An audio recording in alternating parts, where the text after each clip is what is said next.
আল্লাহ তাআলা কি জন্য আমাকে সেদিন বাঁচিয়ে রেখেছেন আল্লাহই ভালো জানে। অথচ আমি একটি শহীদ মুক্তিযোদ্ধা পরিবারের মানুষ, আমার কোনো অপরাধ ছিল না। আমার বিষয়টা দিয়ে আমি বিবেচনা করেছি এরকম বহু নিরপরাধ মানুষকে তারা নির্যাতন করেছে, কেউ কেউ দুনিয়া ছেড়ে চলে গেছে, আফসোস নাই। তারপরেও যদি দেশের মানুষ আমাদের জীবনের বিনিময়ে একটু শান্তি পেত, কোনো আফসোস থাকতো না। কি অবস্থা সৃষ্টি হলো, সম্ভ্রান্ত পরিবারের মানুষগুলো তাদের মেয়েগুলোকে আর কলেজ ইউনিভার্সিটিতে পাঠানো বন্ধ করে দিয়েছিল। কেন বন্ধ করে দিয়েছিল আপনারা বুঝতেই পারছেন। মানুষের জীবনের কোনো নিরাপত্তা ছিল না, সম্পদের কোনো নিরাপত্তা ছিল না, বাইরেও ছিল না, ঘরেও ছিল না। অথচ 70-এর নির্বাচনের সময় আমরাই বলেছি মানুষকে ভোট দেন নৌকায়, আপনি দরজা খুলে রাতে ঘুমাতে পারবেন। হ্যাঁ ঠিকই, মানুষ দরজা খুলে ঘুমাইছে, কিন্তু সেই দরজাটা নিজে খুলে নাই, চোর ডাকাত এসে খুলে দিয়েছে। এরপরে কি হলো, আমাকে একবার একজন তদন্তকারী কর্মকর্তা রিমান্ডে আমাকে জিজ্ঞেস করছে যে আপনি কি একটু দয়া করে আপনার সর্বশেষ ঠিকানাটা বলবেন। আমি বললাম বলবো, সর্বশেষ ঠিকানা আশা করছি এটা আল্লাহর জান্নাত। কয় না না, দুনিয়ার ঠিকানা। আমি বললাম যে সেইটা কোনটা বলবো। কয় কোনটা বলবেন মানে?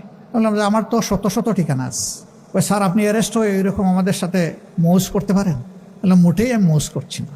কয় তাইলে কীভাবে বললেন যে শত শত ঠিকানা আছে, আপনি এত ধনী? বলে আপনি কল্পনা করতে পারবেন না আমি তার চেয়ে আল্লাহর মেহেরবানি বেশি ধনী। কয় একটু বুঝিয়ে বলবেন? আমি বললাম অবশ্যই। এই যে আপনারা আর আপনাদের সরকার, আপনাদের কারণে কোনো বাড়িতে 1 রাত, কোনো বাড়িতে 2 রাত, কোনো বাড়িতে 3 রাত, কোনো বাড়িতে 1 সপ্তাহ, কোনো বাড়িতে 2 সপ্তাহ, এরকম করে কেউই তো আমাদের বছরের পর বছর যাচ্ছে। এখন হিসাব পেয়েছেন যে আমাদের শত শত ঠিকানা কোথায়? এটা শোনার পরে বলে যে আপনার ঠিকানা আমার লাগবে না। এটা ছিল ভাই আমাদের কন্ডিশন। পরিবারের সদস্যদের মুখ দেখতে পারি নাই একটানা দেশে থাকা অবস্থায় 10.5 মাস। অবশ্য যখন জেলে যেতাম তখন মাসে একবার দেখার সুযোগ পেতাম, তারা আসতো আমাকে দেখতে। কিন্তু জেলের বাইরে যখন থাকতাম এটা হতো না। এখন বলবেন এটা তো আপনার উপর দিয়ে গেছে, তাতে দেশবাসীর কি? না, আমার উপর দিয়ে যায় না, এই কোটি কোটি মানুষের উপর দিয়ে একই অবস্থা গিয়েছে। আমি একা মজলুম ছিলাম না, বলতে গেলে গোটা দেশবাসী, গোটা সমাজই মজলুম ছিল। প্রিয় দেশটি স্বাধীন হয়েছে 2 বার। আমাদের জানা ইতিহাসে প্রথমবার স্বাধীনতা অর্জন করেছিল 1947 সালে।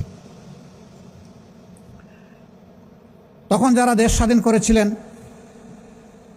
তারা ভিন্ন একটা জাতি সত্তা প্রমাণ করে নিজেদেরকে দুনিয়ার বুকে প্রতিষ্ঠিত করার জন্য অঙ্গীকার দিয়ে দেশ স্বাধীন করেছিলেন। কিন্তু সেই স্বাধীনতার পরবর্তী 23 বৎসর পশ্চিম পাকিস্তান এবং পূর্ব পাকিস্তানের মধ্যে ব্যাপক বৈষম্য দেখা দিয়েছিল।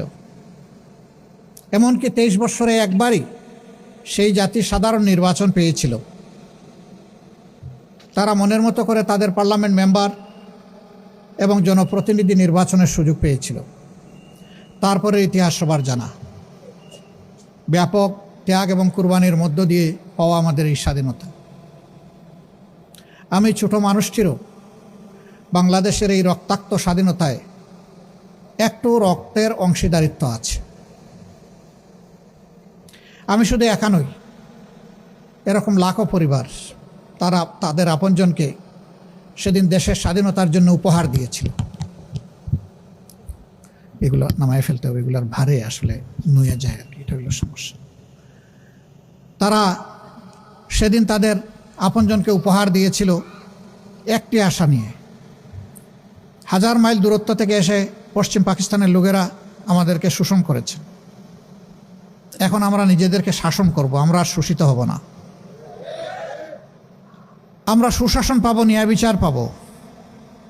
আমাদের জীবনে সামাজিক, রাজনৈতিক এবং অর্থনৈতিক নিরাপত্তা থাকবে। আমাদের সন্তানেরা জন্মের পরে চিকিৎসা সেবা পাবে, একটু বড় হলে তারা সুশিক্ষা পাবে, আর একটু বড় হলে তারা উপযুক্ত কাজ পাবে। সেই কাজ হাতে নিয়ে তারা দেশ গড়ায় অংশগ্রহণ করবে। এখানে এখন থেকে আমরা আর শোষিত এবং শাসক 2 শ্রেণী আমরা দেখব না। সেরকম একটা স্বপ্ন আর প্রত্যাশা নিয়ে বাংলাদেশের অভিযাত্রা শুরু হয়েছিল 1972 সালের 10 জানুয়ারি। শেখ মুজিবুর রহমান সাহেব পাকিস্তানের কারাগার থেকে মুক্ত হয়ে বাংলাদেশে ফেরার পরপরই তিনি অকপটে বলতে গেলে বলতেই হয়, সে সময় তিনি ছিলেন জাতির অবিসংবাদিত নেতা। এদেশের 94% মানুষ তার দলের প্রতি আস্থা রেখেছিল 70-এর নির্বাচনে। আফসোস, এমন আকাশচুম্বী জনপ্রিয়তা আর মানুষের ভালোবাসা নিয়ে যিনি দেশের দায়িত্ব নিলেন, তিনি দেশটাকে সামলাতে পারলেন না। তিনি দেশ সামলাবেন কেমনে, তার দলকেই তো সামলাতে পারলেন না।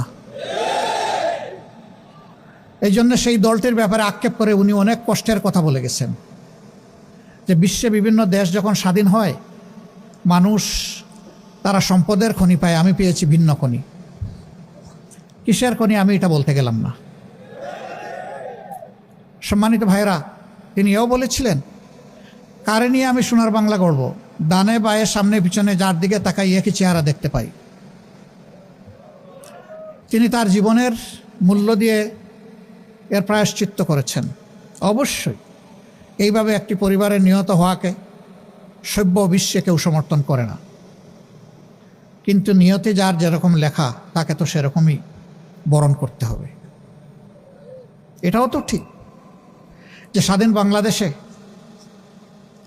তাদের শাসনামলে ৩৬,০০০ মানুষকে বিনা বিচারে হত্যা করা হয়েছিল, যার মধ্যে ১০,০০০ ছিল মুক্তিযোদ্ধা, যারা কিনা দেশ শাসন করেছিল বুক চিতিয়ে লড়াই করে।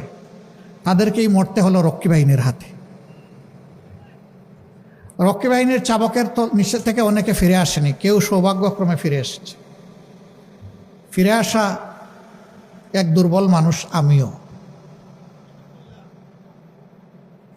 আল্লাহ তাআলা কি জন্য আমাকে সেদিন বাঁচিয়ে রেখেছেন আল্লাহই ভালো জানেন। অথচ আমি একটি শহীদ মুক্তিযোদ্ধা পরিবারের মানুষ, আমার কোনো অপরাধ ছিল না। আমার বিষয়টা দিয়ে আমি বিবেচনা করেছি, এরকম বহু নিরপরাধ মানুষকে তারা নির্যাতন করেছে। কেউ কেউ দুনিয়া ছেড়ে চলে গেছে, আফসোস নাই।